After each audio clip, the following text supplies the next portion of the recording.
My wife passed away from cancer. At the funeral, my son's wife shouted, "This is the fault of that loser who couldn't pay for the treatment." I cried in grief, until my son took the microphone, called her forward, and revealed something that shocked everyone. "I'm glad to have you here. Follow my story until the end and comment the city you're watching from so I can see how far my story has reached." The smell of lilies was suffocating. I stood there in my black suit, the same one Tiffany had helped me pick out for our 40th wedding anniversary just 2 years ago, staring at the mahogany casket that held the only woman I had ever loved. The St. Mark's Methodist Church was packed, every pew filled with faces I recognized from 4 decades of Sunday services, neighborhood barbecues, and Fred's childhood birthday parties. But none of it felt real. Tiffany was gone. After 22 months of fighting cancer, of sleepless nights in hospital chairs, of holding her hand through chemotherapy sessions that left her too weak to lift her head, she was finally at peace. I should have felt relief for her. Instead, all I felt was this crushing emptiness, like someone had carved out my chest and left nothing but an echo. I kept my eyes on the casket, focusing on the spray of white roses Fred and I had chosen together. Tiffany always loved white roses. She had planted them all around our backyard on Maple Street, turning our little corner lot into something that looked like a magazine cover. Every spring she would spend hours pruning and watering, talking to those roses like they were old friends. "Dad." Fred's voice beside me was quiet, strained.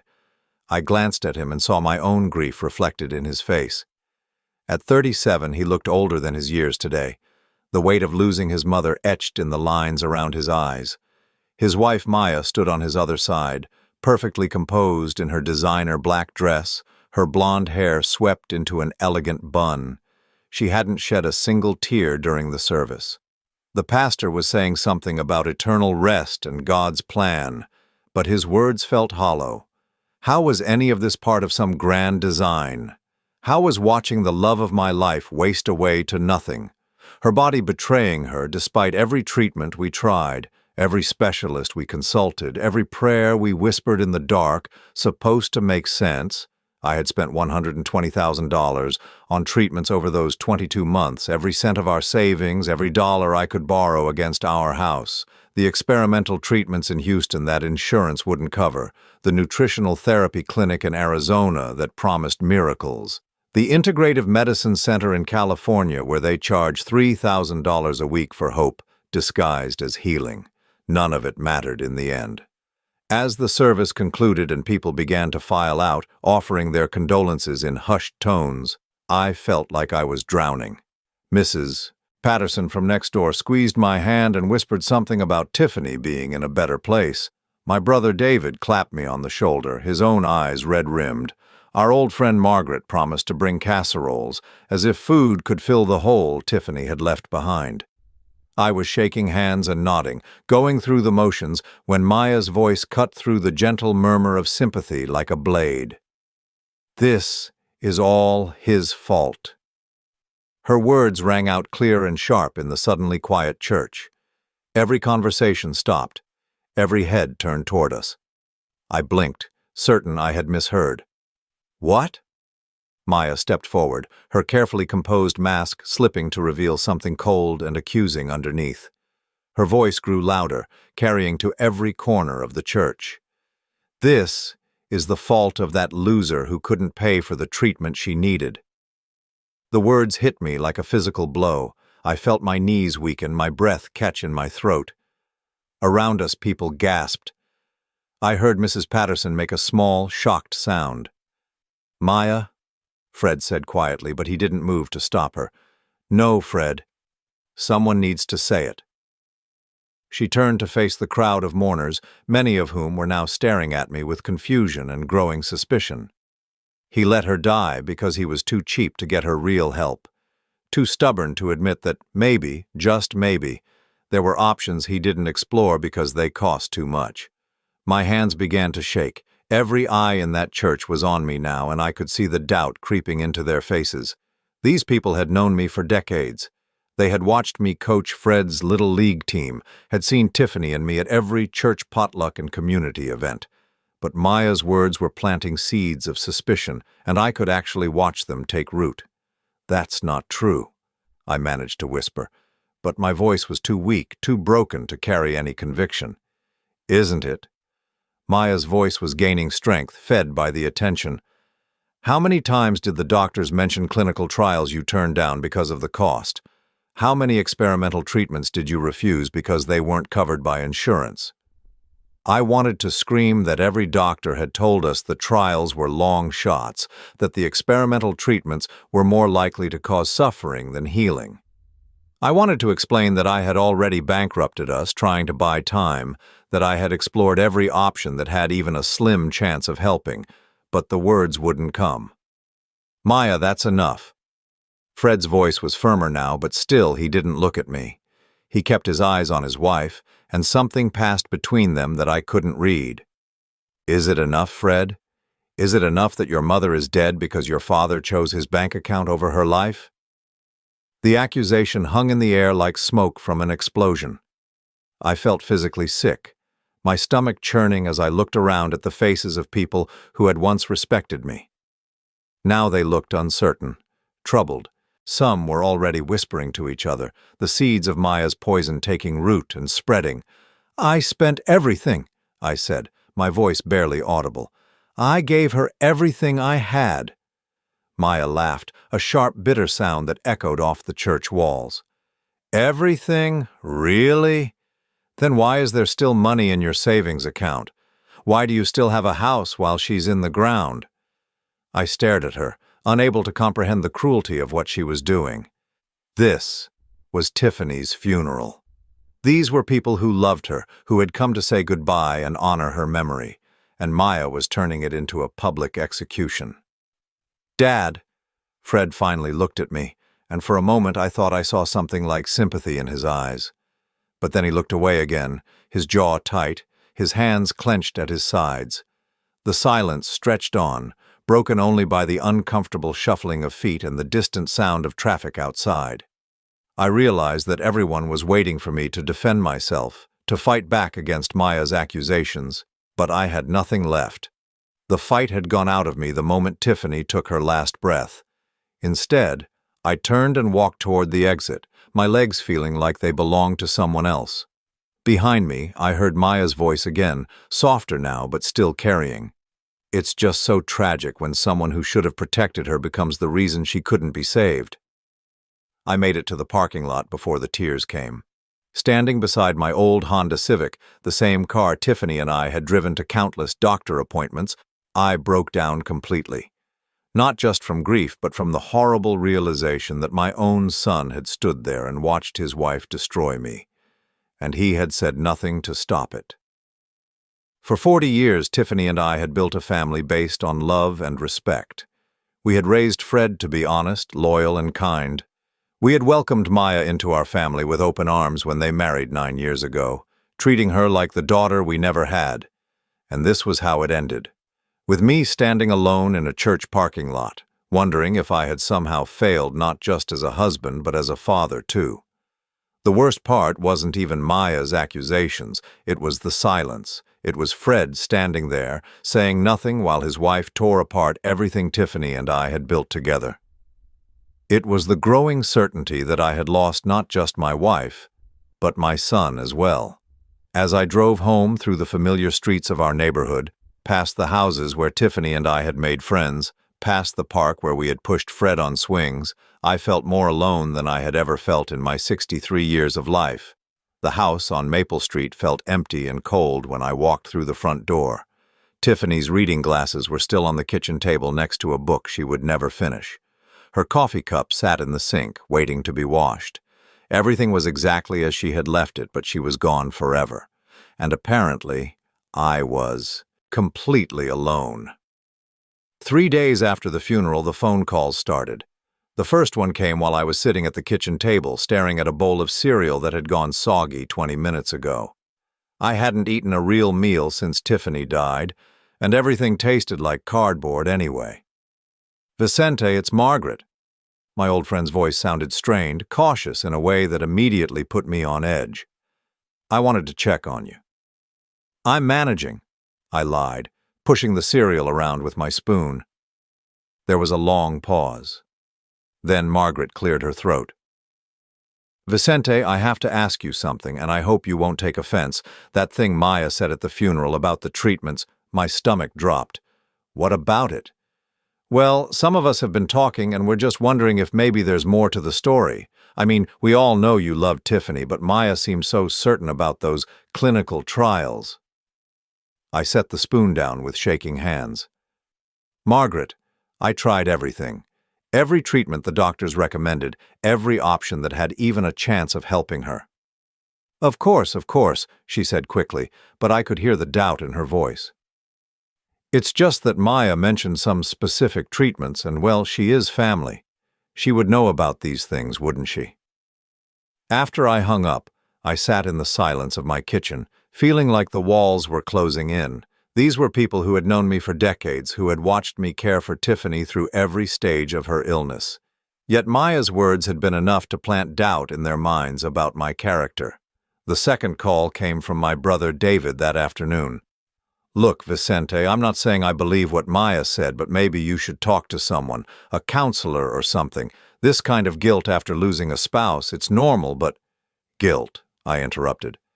David, what exactly do you think I'm guilty of? He sighed heavily. I don't know, man. I just know that Maya seemed pretty upset about some treatment options that got turned down. Maybe she knows something we don't.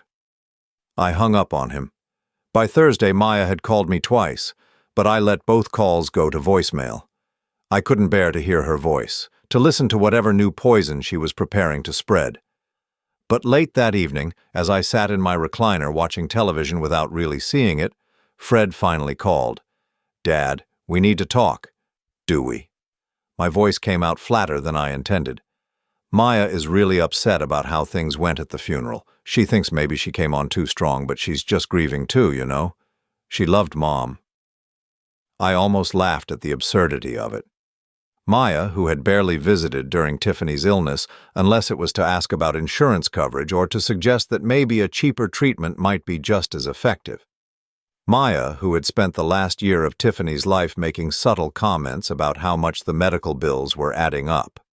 Your wife accused me of letting your mother die because I was cheap, Fred, in front of everyone we know, at her funeral. There was a long silence on the other end. When Fred spoke again, his voice was careful, measured. She's been talking to some people about Mom's case. She found some information online about treatments that might have helped. Online? I felt anger flare in my chest for the first time since the funeral. She's been researching your mother's cancer online. She's just trying to understand, Dad. She wants to make sure everything possible was done. The way he said it, so neutral, so diplomatic, made something inside me crack. This was my son, the boy I had taught to ride a bike, had stayed up with during countless colic-filled nights as a baby, had cheered for at every football game and graduation, and he was questioning whether I had done everything possible to save his mother. Fred, I want you to listen to me very carefully, I said, my voice shaking with controlled emotion.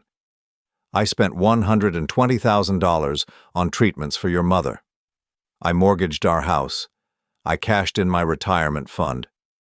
I drove her to Houston 12 times for experimental therapy that made her so sick she couldn't keep water down. I held her hand through chemotherapy sessions that lasted 8 hours. I slept in hospital chairs for months. I did everything the doctor said might help. Another long pause. Then Fred said quietly, Maya thinks there were other options. Maya thinks.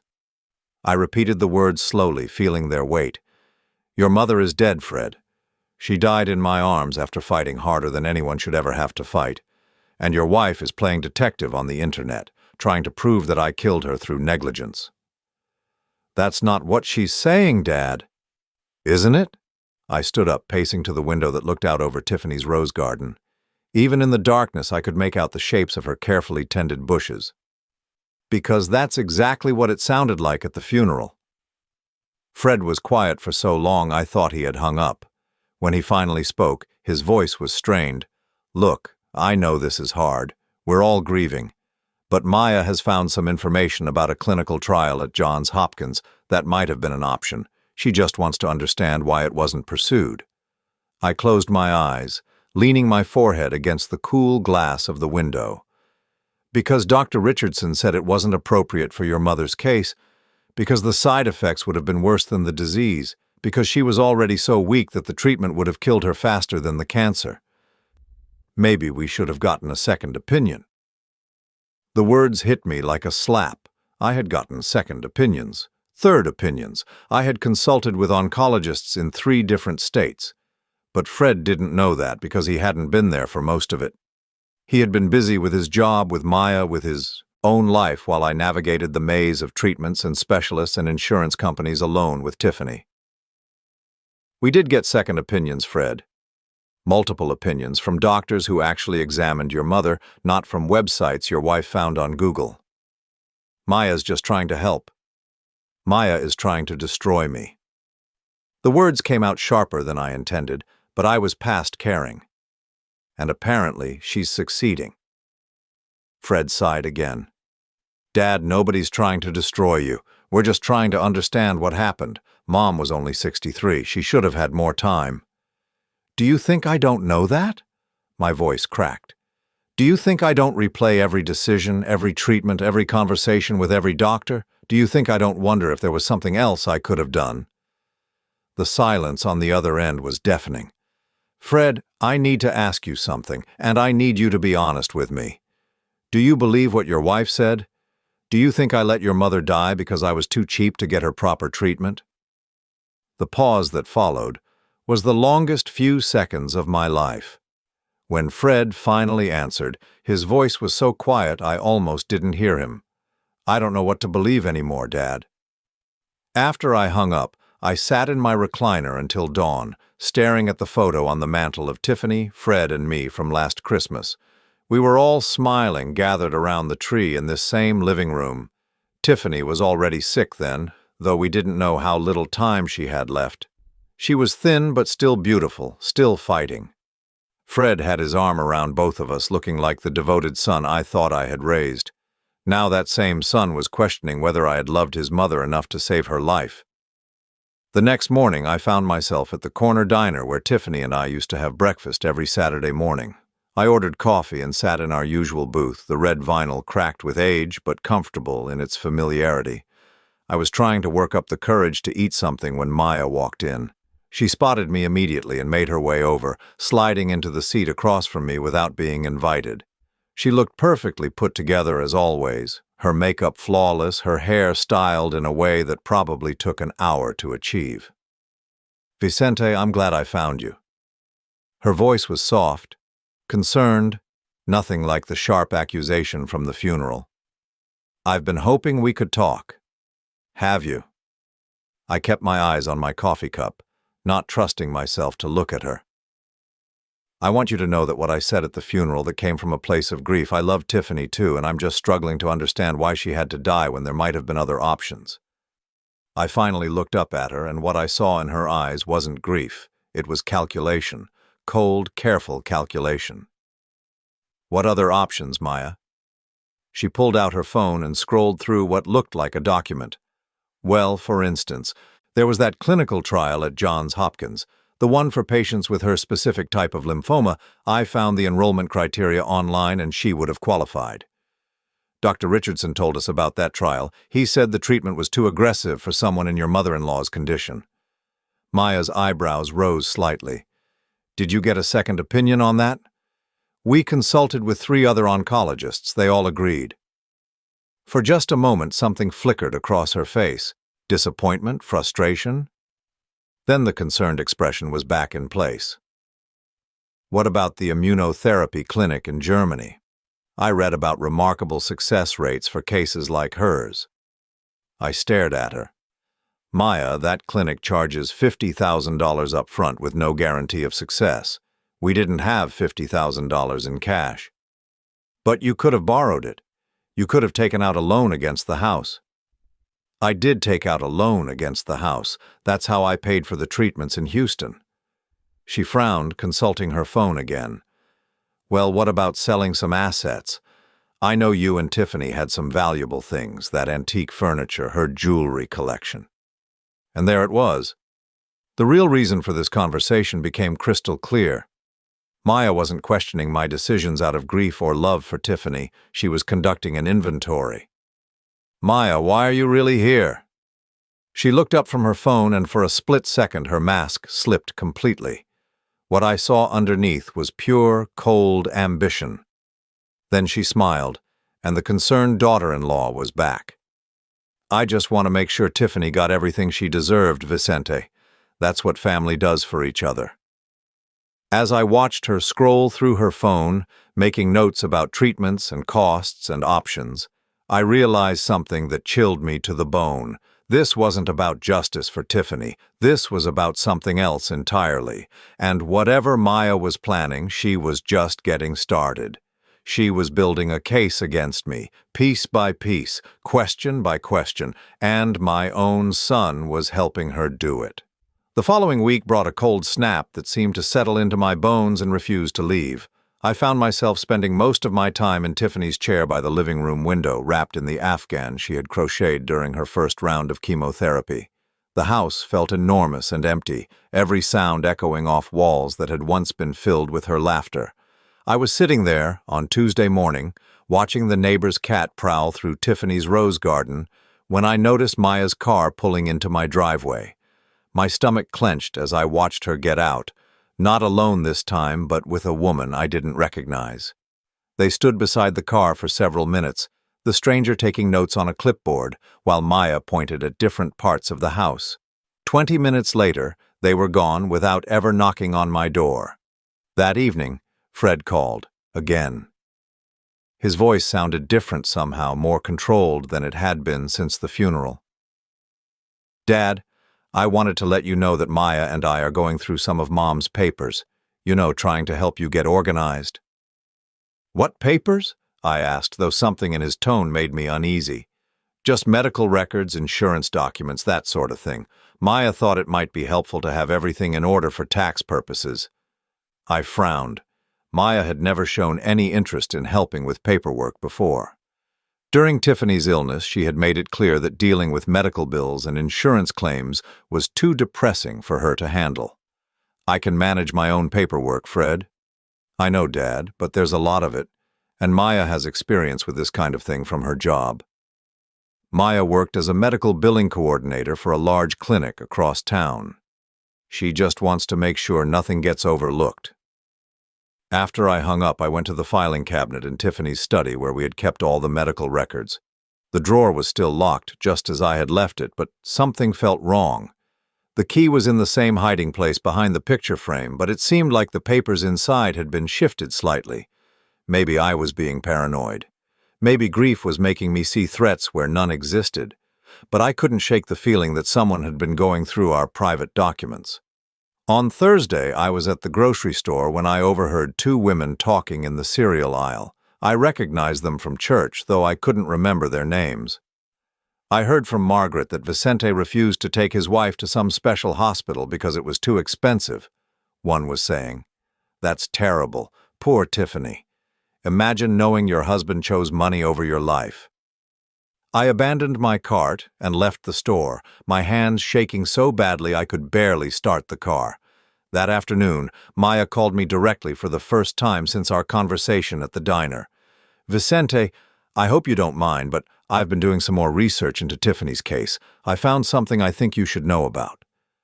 What kind of research? I asked, though I dreaded the answer.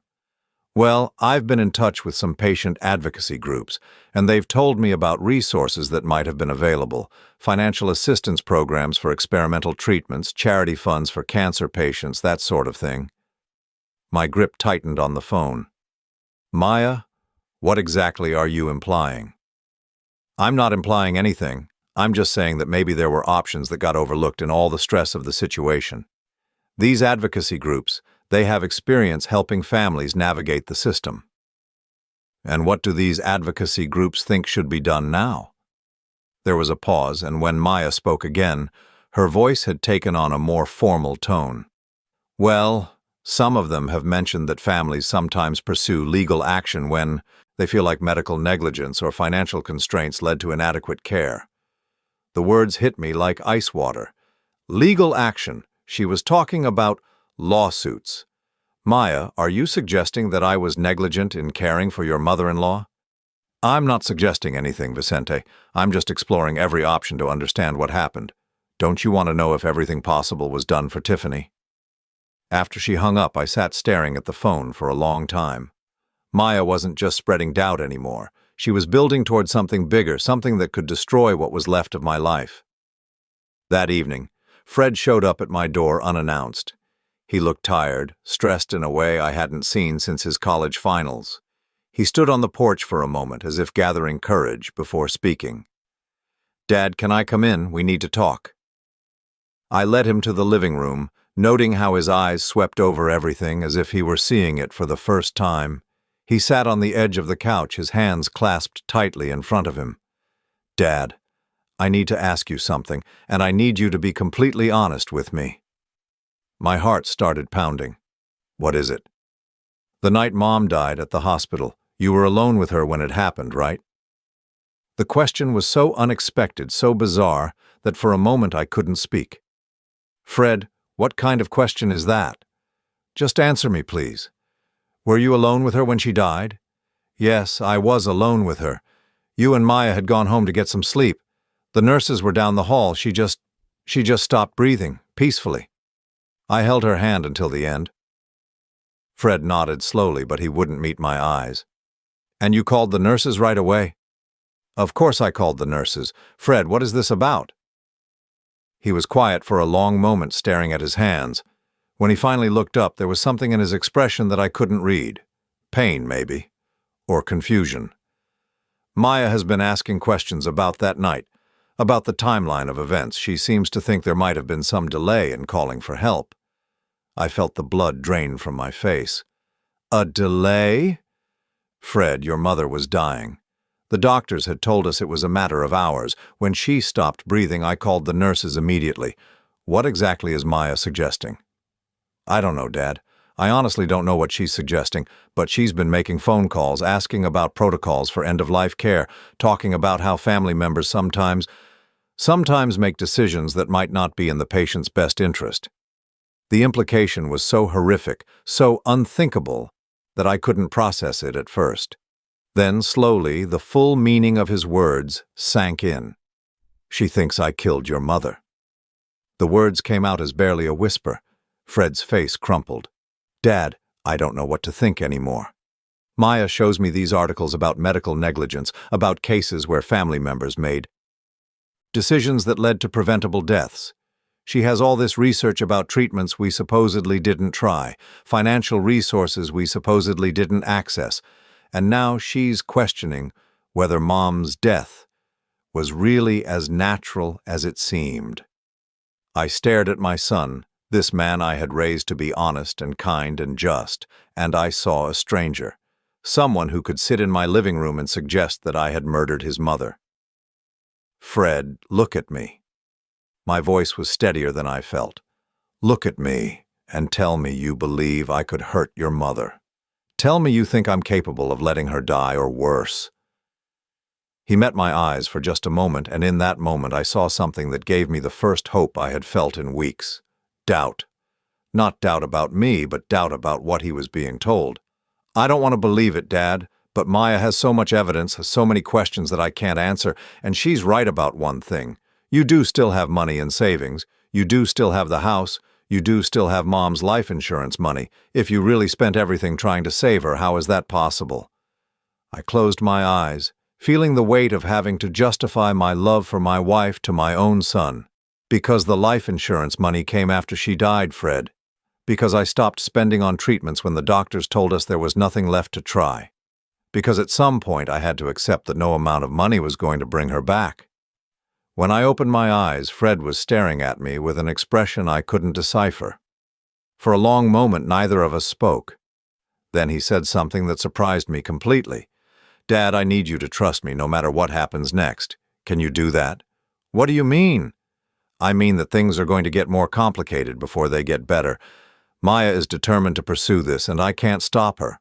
But I need you to know that no matter how things look, no matter what it seems like I'm doing or saying, I need you to trust me. The words were so unexpected, so different from everything he had been saying for the past week that I didn't know how to respond. Fred, what are you talking about? He stood up, moving toward the door. Just promise me, Dad. Promise me you'll trust me, even when it doesn't make sense. I don't understand. He paused at the door, his hand on the knob. When he turned back, there was something in his eyes that looked almost like an apology. You will. I hope you will. After he left, I sat in the living room until well past midnight, trying to make sense of our conversation. What had Fred meant about trusting him no matter what happened? Why had his whole demeanor changed from accusatory to almost protective? And why did I have the strange feeling that my son was trying to tell me something he couldn't say directly? The next morning I was awakened by the sound of my phone ringing.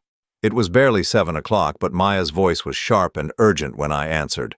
Vicente, I need to ask you about something. I've been going through Tiffany's medical records, and I found some discrepancies in the treatment timeline. Discrepancies?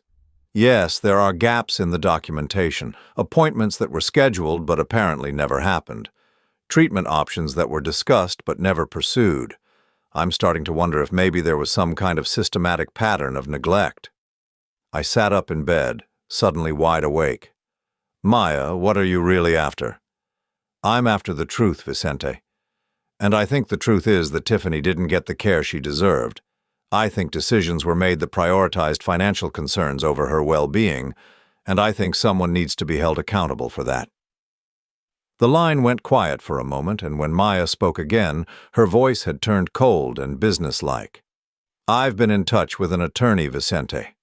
Someone who specializes in medical malpractice and family neglect cases. He thinks there might be grounds for a wrongful death lawsuit.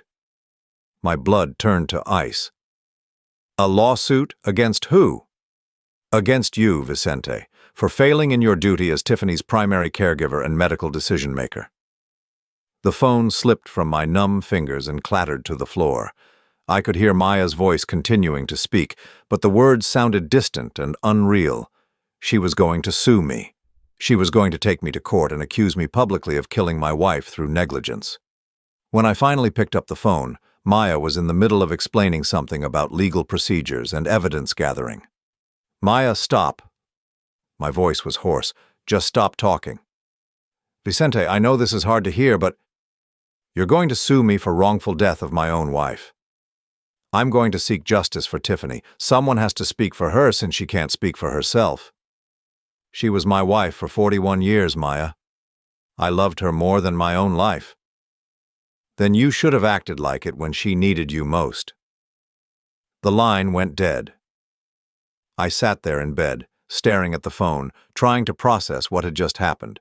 Maya wasn't just spreading rumors anymore, wasn't just asking pointed questions or making veiled accusations. She was declaring war, and the worst part was, I still didn't know which side my son was on.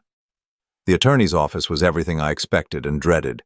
Mahogany-paneled walls lined with intimidating legal volumes, a massive desk that seemed designed to make visitors feel small, and the sharp smell of leather and expensive cologne. I sat across from Robert Harrison, the lawyer Maya had threatened me with, trying to maintain some dignity while my world collapsed around me.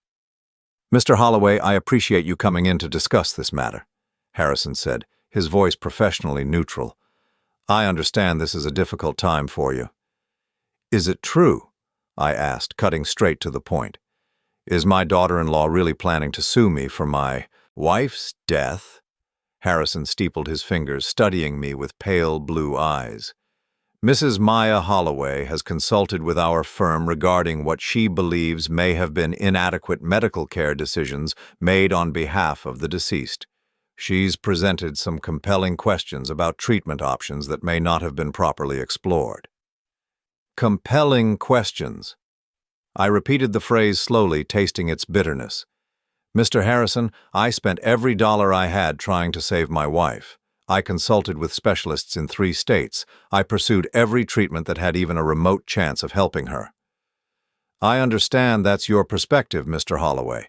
However, Mrs. Holloway has provided documentation suggesting that certain high success rate treatment options were declined, potentially for financial reasons. I leaned forward. What documentation? Harrison opened a thick file folder and pulled out several sheets of paper.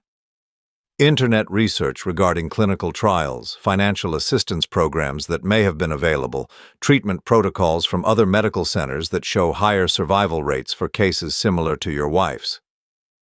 Internet research? I couldn't keep the disgust out of my voice.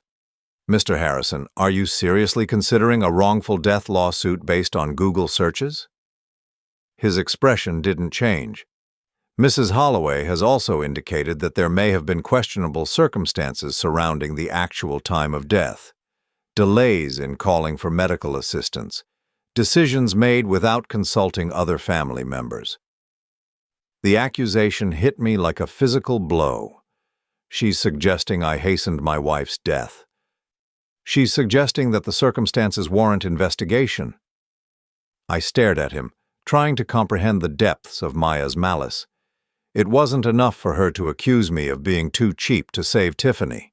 Now she was implying that I had actively contributed to her death. Mr. Harrison, what does Maya hope to gain from this lawsuit? Justice for the deceased, and of course there may be financial compensation appropriate to the loss suffered due to alleged negligence. Financial compensation. There it was. The real motive behind all of Maya's research and accusations and righteous indignation. She wanted money, and she was willing to destroy me to get it. How much money are we talking about? Harrison consulted his notes. In cases of this nature, awards can range from $100,000 to several million dollars, depending on the circumstances and the deceased's projected lifespan and earning potential. I felt sick. Tiffany hadn't worked outside the home in 20 years, having devoted herself to raising Fred and maintaining our household. But apparently Maya and this lawyer thought her life had a price tag that I could be forced to pay. And if I were to be found liable, who would receive this compensation? As the deceased's daughter-in-law and a member of the immediate family who was directly affected by the loss, Mrs. Holloway would be among the primary beneficiaries. Of course she would be. As I left Harrison's office and drove home through the familiar streets of my neighborhood, I felt more alone than I had ever felt in my life. Not only was Maya determined to destroy me financially and socially, but she was going to profit from it. And my son, the boy I had raised to value honor and integrity, was apparently going to let her do it. But when I pulled into my driveway, Fred's car was already there. He was sitting on the front porch steps, looking more agitated than I had seen him since the funeral.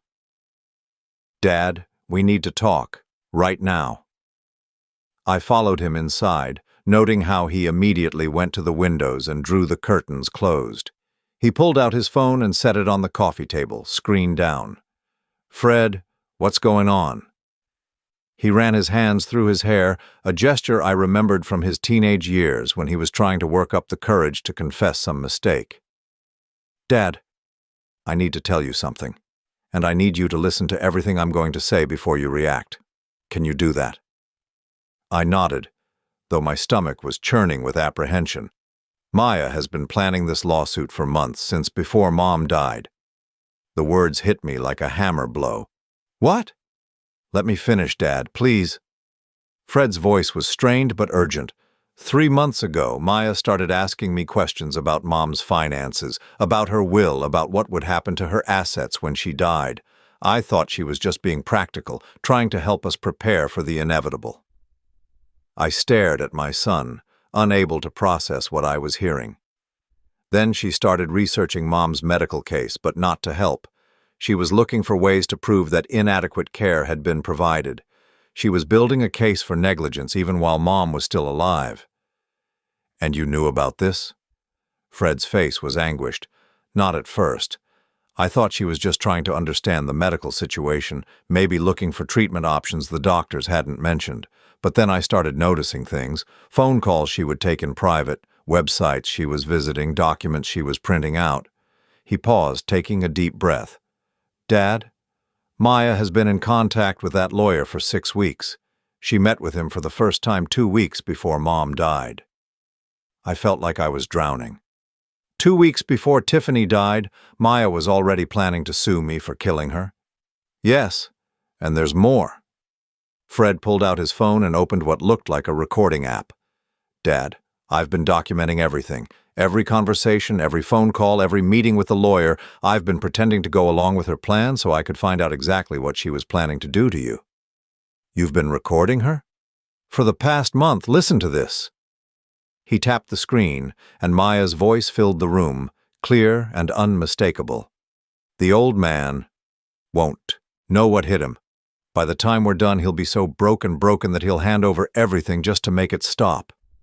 Another voice, male, responded. "And you're certain your husband will support your version of events?" Maya laughed, a cold sound that made my skin crawl.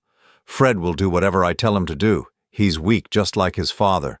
Besides, I'm the one with all the research, all the evidence. Who's going to believe Vicente over me?" Fred stopped the recording, his face pale. "Dad, she's not just after money. She wants to destroy you completely. She wants the house, the life insurance money, Mom's inheritance, everything." I slumped back in my chair, overwhelmed by the scope of Maya's betrayal. "But Fred, why? Why does she hate me so much?" "Because Mom never liked her." Fred's voice was quiet, almost apologetic. "Mom was always polite, always kind, but Maya knew that Mom saw right through her. She knew that if anything happened to Mom, she'd lose her influence over me, lose her place in this family. So she decided to make sure that if she couldn't have Mom's approval, she'd at least get Mom's inheritance." "And you've been pretending to go along with this for a month?" Fred nodded miserably. "I had to, Dad. It was the only way to find out how far she was willing to go, to get evidence of what she was really planning. But it's been killing me, watching her tear you apart while I pretended to believe her lies." I looked at my son, really looked at him, and saw something I hadn't noticed before. The strain around his eyes, the weight he seemed to be carrying.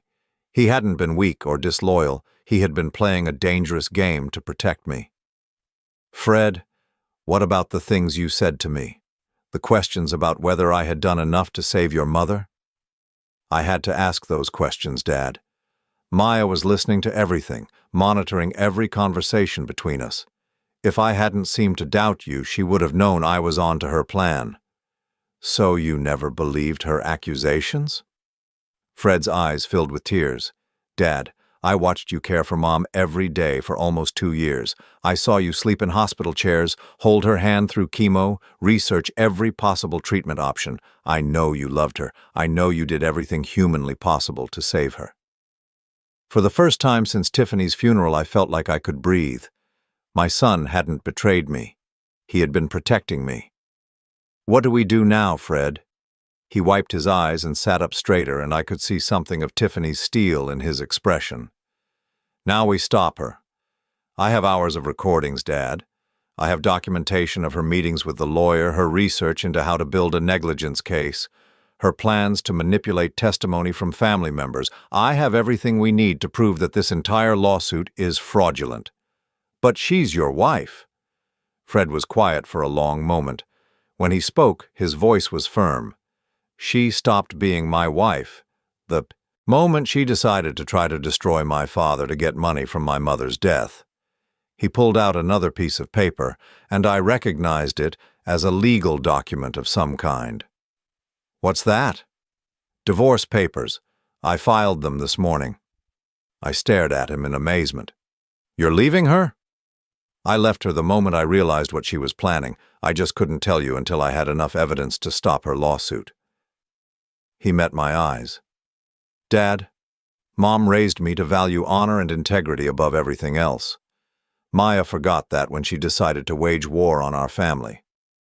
As I sat there looking at my son, this man who had risked his marriage and endured weeks of emotional torment to protect me, I felt something I hadn't felt since Tiffany died. Pride. "What's our next step?" Fred smiled, and for the first time in weeks it reached his eyes. Tomorrow we give Mr. Harrison a very different kind of evidence than what he's expecting, and we show Maya that she picked the wrong family to try to destroy. For the first time since losing Tiffany, I felt like I had an ally in this fight. My son had never abandoned me.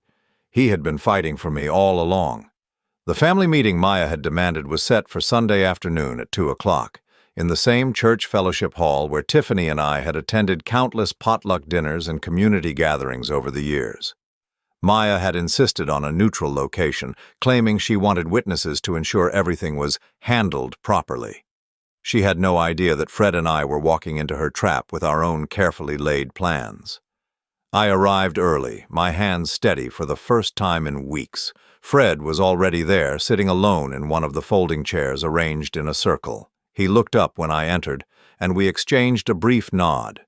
To anyone watching, it would look like the strained acknowledgement between a grieving father and a conflicted son. In reality, it was the quiet communication between allies preparing for battle. Maya swept in precisely at 2 o'clock, followed by her sister Carmen, whom I barely knew, and surprisingly, my brother David. She had assembled her own audience, people she clearly expected would side with her once she presented her case against me. "Thank you all for coming," Maya began, her voice taking on the formal tone she used when she wanted to sound authoritative. "I know this is difficult, but we need to address some serious concerns about the care Tiffany received before her death." She had prepared a presentation, complete with printed documents and highlighted passages from medical websites. As she began laying out her case against me, I had to admit it was impressive in its thoroughness. She had twisted every medical decision, every financial choice, every moment of doubt or exhaustion during Tiffany's illness into evidence of negligence. "Vicente consistently chose less expensive treatment options over more effective ones," she said, consulting her notes. "He refused to pursue clinical trials that could have extended Tiffany's life, and he declined to seek second opinions that might have changed her prognosis." David shifted uncomfortably in his chair. "Maya, those are serious accusations." "They're not accusations, David. They're facts. I have documentation of every decision Vicente made, and in case after case, he prioritized saving money over saving his wife's life."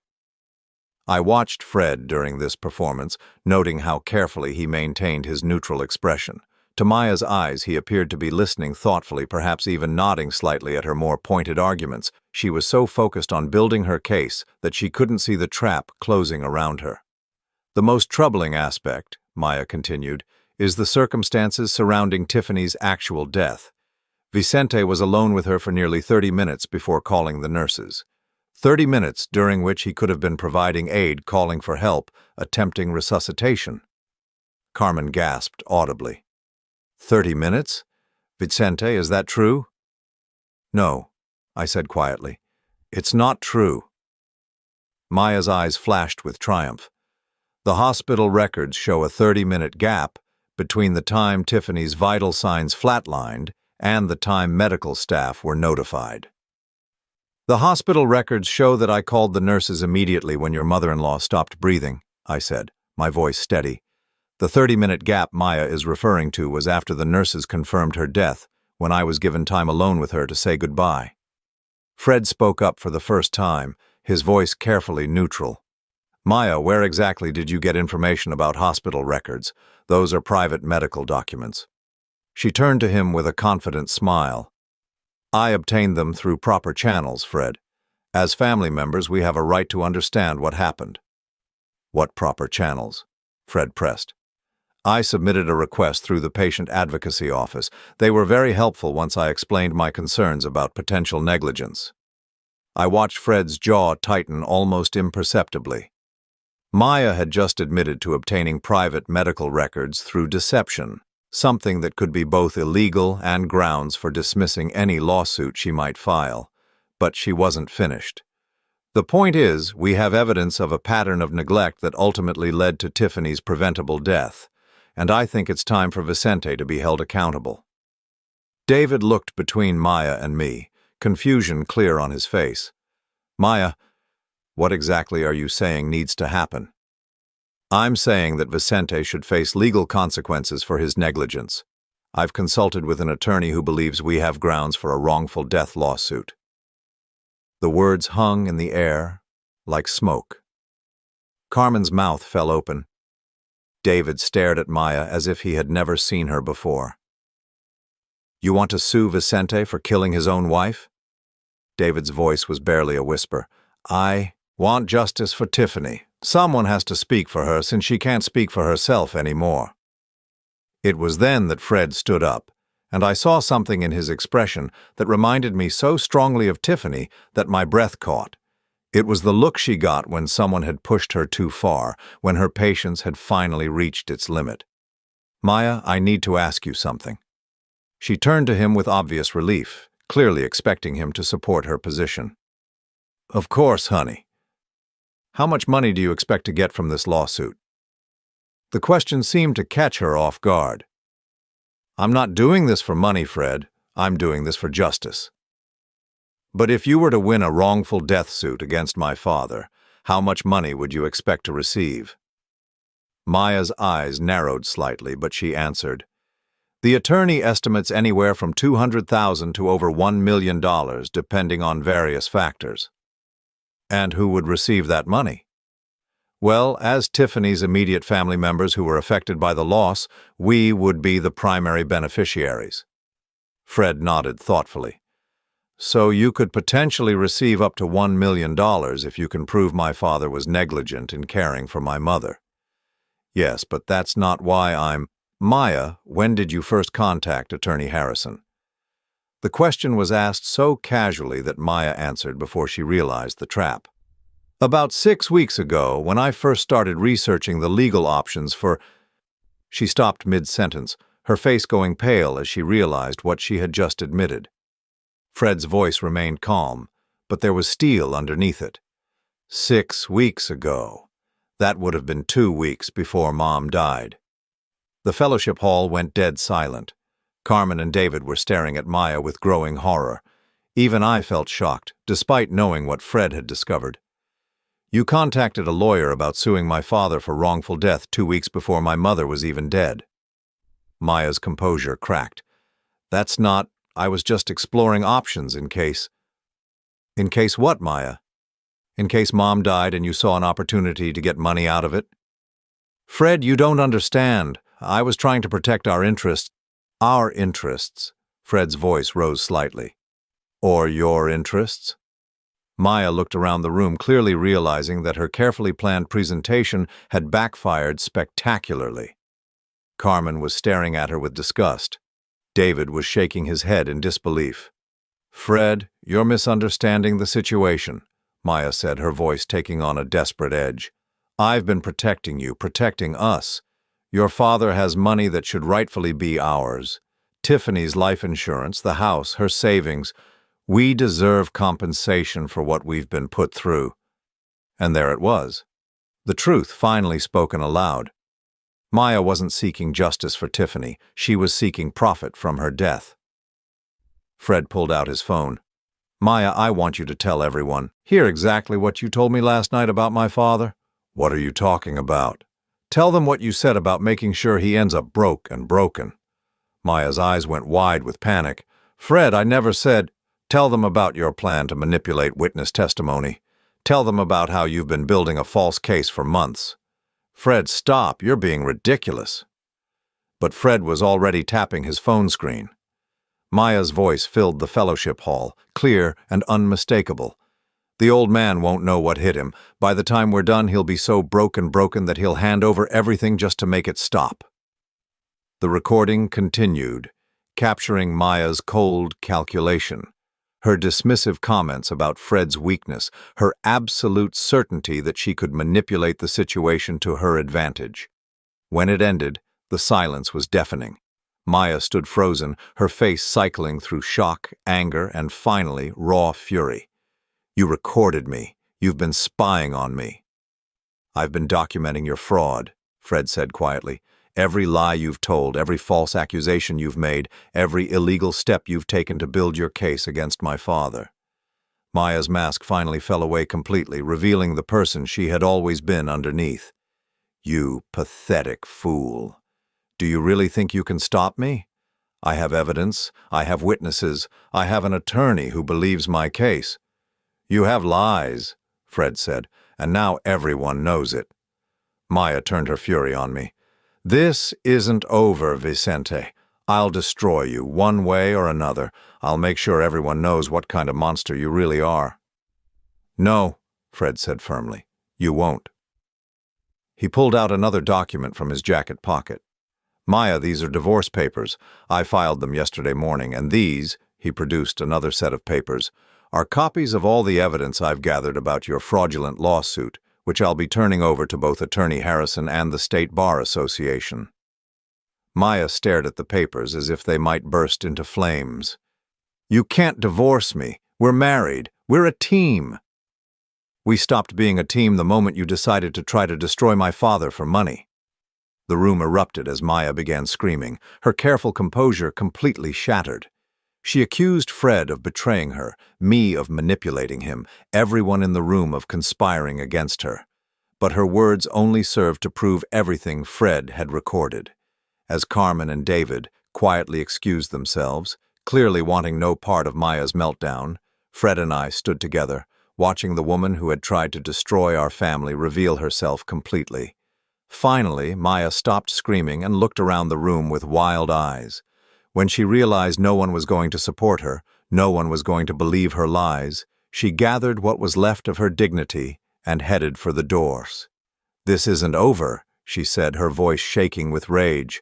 I'll find another way. I'll make you both pay for this. After she left, Fred and I sat in the empty fellowship hall, surrounded by the scattered papers of Maya's failed presentation. Is it really over? I asked. Fred nodded. Her lawsuit was based on fraud and illegal access to medical records. Harrison will drop her as a client once he sees the evidence, and without an attorney, she has no way to pursue legal action.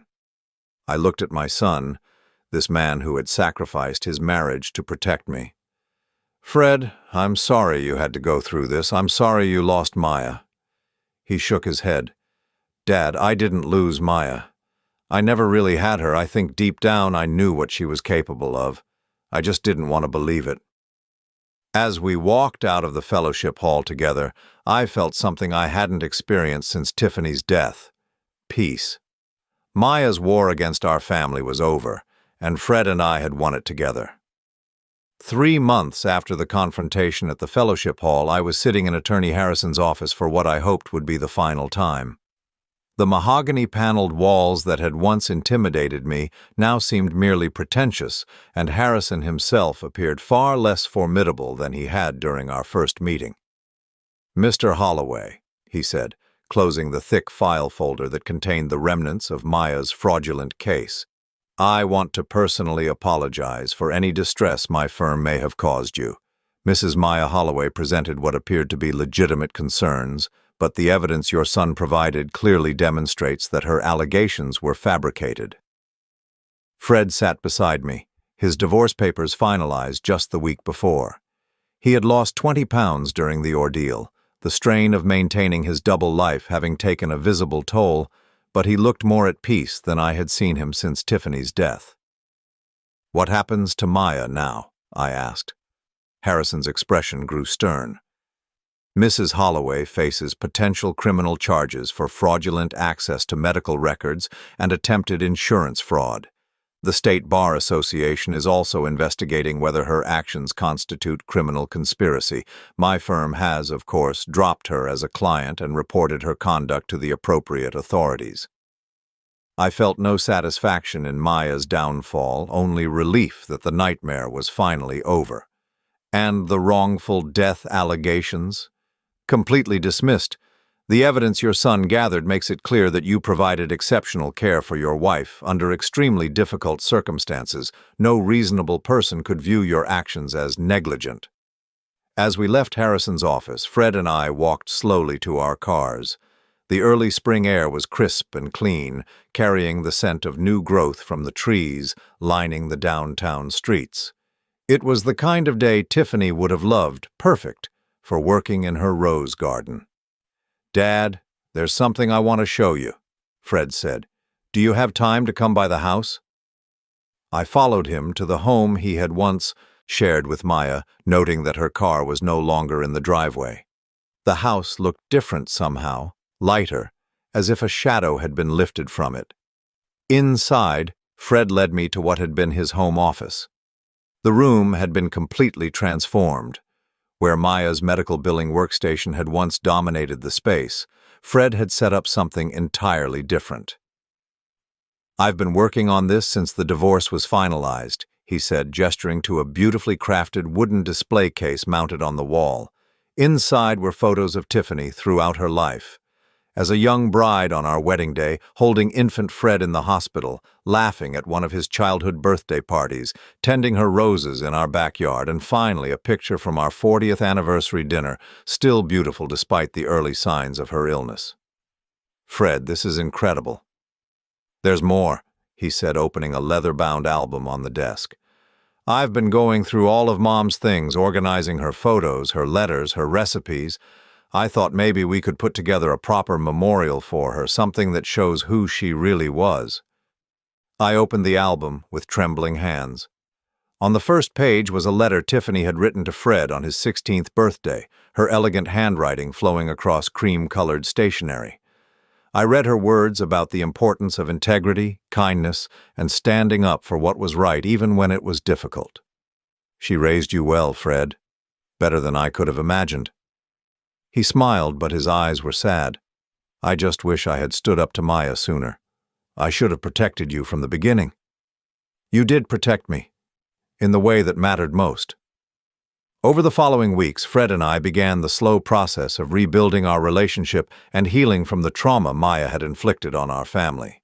We spent hours going through Tiffany's belongings, sharing memories, and working together to maintain the rose garden she had loved so much.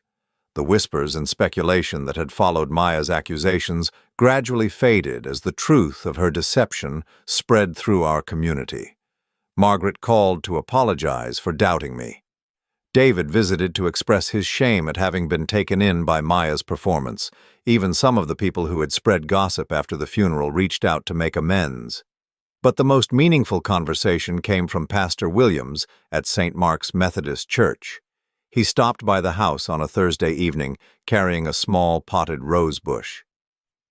"Vicente, I wanted to bring you this," he said, holding out the plant. "It's a variety called Eternal Peace. I thought it might be appropriate for Tiffany's garden." We walked together to the backyard, where Fred and I had spent the afternoon preparing the soil for new plantings. The existing roses were showing their first buds of spring, promising another season of the beauty Tiffany had worked so hard to create. "Pastor, I need to ask you something," I said as we knelt to plant the new rose. "How do I forgive someone who tried to destroy everything my wife and I built together?" Pastor Williams was quiet for a moment, his hands gentle with the delicate roots of the plant. "Vicente, forgiveness isn't about excusing what someone did to you. It's about freeing yourself from the burden of carrying their poison in your heart." "I don't know if I can do that." "You don't have to do it today or tomorrow. Forgiveness is a process, not a destination, but holding on to anger will only hurt you, not Maya." As spring turned to summer, I found myself spending more time with Fred than I had since he was a child. We worked together in Tiffany's garden, painted the house, and began taking weekend trips to places Tiffany had always wanted to visit, but we had never found time for during her illness. On a warm Saturday morning in July, we were sitting on the back porch drinking coffee when Fred brought up something that had been weighing on his mind. "Dad, I've been thinking about what Mom would want us to do with her life insurance money." The $100,000 had been sitting untouched in a separate account since Tiffany's death. I hadn't been able to bring myself to use it, and Maya's accusations had made me afraid to touch anything that might be seen as profiting from my wife's death. "What do you think she would want?" Fred pulled out a folder he had been carrying. "I found this in Mom's desk drawer. It's a list she made of charities she wanted to support if she ever had the means." The list was written in Tiffany's careful handwriting. Cancer research organizations, patient support groups, a fund for families who couldn't afford experimental treatments. At the bottom of the list, in what looked like a later edition, she had written, Help other families avoid the pain we've endured. She wanted to help people, Dad. Even while she was dying, she was thinking about how to help others. That afternoon, we began the process of establishing the Tiffany Holloway Foundation for Cancer Patient Support. It would provide financial assistance for families facing expensive treatment decisions, exactly the kind of help Maya had falsely claimed we should have received. 6 months after Tiffany's death, on what would have been her 64th birthday, Fred and I held a small ceremony in her memory at the church. We invited the people who had truly known and loved her, not the crowd that had gathered for her funeral to witness Maya's performance. Margaret spoke about Tiffany's kindness to newcomers in the neighborhood. David shared memories of family holidays when Tiffany had gone out of her way to make everyone feel welcome. Mrs. Patterson read a poem Tiffany had written about finding joy in simple moments. When it was my turn to speak, I stood at the podium looking out at the faces of people who had loved my wife, and I felt her presence with me in a way I hadn't since the day she died. Tiffany believed that families were built on love, respect, and truth, I said. She taught our son that integrity wasn't just about doing the right thing when it was easy, but about standing up for what was right even when it cost you everything. I looked directly at Fred, seeing Tiffany's strength in his steady gaze. She would be proud of the man Fred has become. She would be proud that when faced with a choice between loyalty to his marriage and loyalty to the truth, he chose truth. That when forced to choose between personal comfort and protecting his family, he chose family. After the ceremony, as people shared stories and laughter in the fellowship hall where Maya had tried to destroy our family, I realized that we had won more than just the battle against her false accusations. We had reclaimed Tiffany's memory from Maya's attempt to weaponize it. We had proven that love and integrity were stronger than greed and manipulation.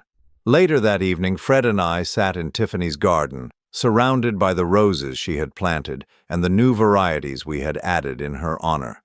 The air was filled with their sweet fragrance, and the last light of day painted the sky in shades of pink and gold.